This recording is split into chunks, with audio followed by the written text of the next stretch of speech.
Hello, നമുക്കേ ഈ മെഷീനിൽ നൂലൊന്ന് ചേഞ്ച് ചെയ്യാനായിട്ടേ ഒരു എളുപ്പ വഴിയുണ്ട്. അതൊന്ന് കാണിച്ചു തരാം കേട്ടോ. ഞാൻ കഴിഞ്ഞൊരു വീഡിയോയിൽ ഇതിൻ്റെ മേൽനൂൽ ഇടാനായിട്ട് ഞാൻ കാണിച്ചു തന്നിട്ടുണ്ടായിരുന്നു.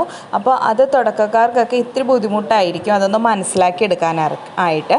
അപ്പോൾ അവർക്കുള്ള ഒരു എളുപ്പ വഴിയാണിത്. അപ്പോൾ ഞാൻ ഇട്ടേക്കുന്ന ഈ ഓറഞ്ച് നൂല് മാറ്റിയിട്ട് എനിക്ക് ഗ്രീൻ നൂല് അതിലിടണം. അപ്പോൾ അതിനുള്ളൊരു എളുപ്പ വഴി എന്ന് വെച്ചിട്ടുണ്ടെങ്കിൽ നമ്മൾ താഴെ നീഡിലിൽ നിന്ന് നൂലൊന്ന് പുറത്തിടുക. നീഡിലിടരുത്, അത് മാത്രം അഴിക്കുക. എന്നിട്ട് മേളിൽ ഈ നൂല് ഓറഞ്ച് നൂല് ഈ കാണിക്കുന്ന രീതിയിൽ അങ്ങ് കട്ട് ചെയ്ത് മാറ്റുക. ഇപ്പോൾ ഓറഞ്ച് മാറ്റി, പക്ഷേ നൂലെല്ലാം ആ ഹോളിൽ തന്നെയുണ്ട്, അത് വിട്ടിട്ടില്ല.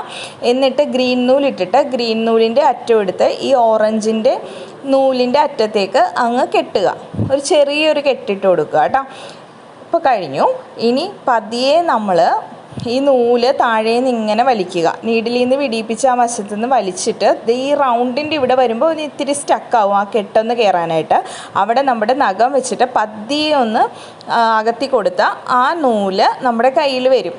ഉണ്ടോ, ഈ അറ്റം വരും. എന്നിട്ട് ഇനി ആ നീഡിലേക്ക് നമ്മൾ കയറ്റിയാൽ മതി. അപ്പോൾ ഇതാണ് നൂലിടാനുള്ള എളുപ്പ വഴി എന്ന് പറഞ്ഞത്. അപ്പോൾ എല്ലാവരും ഒന്ന് ചെയ്ത് നോക്കണം.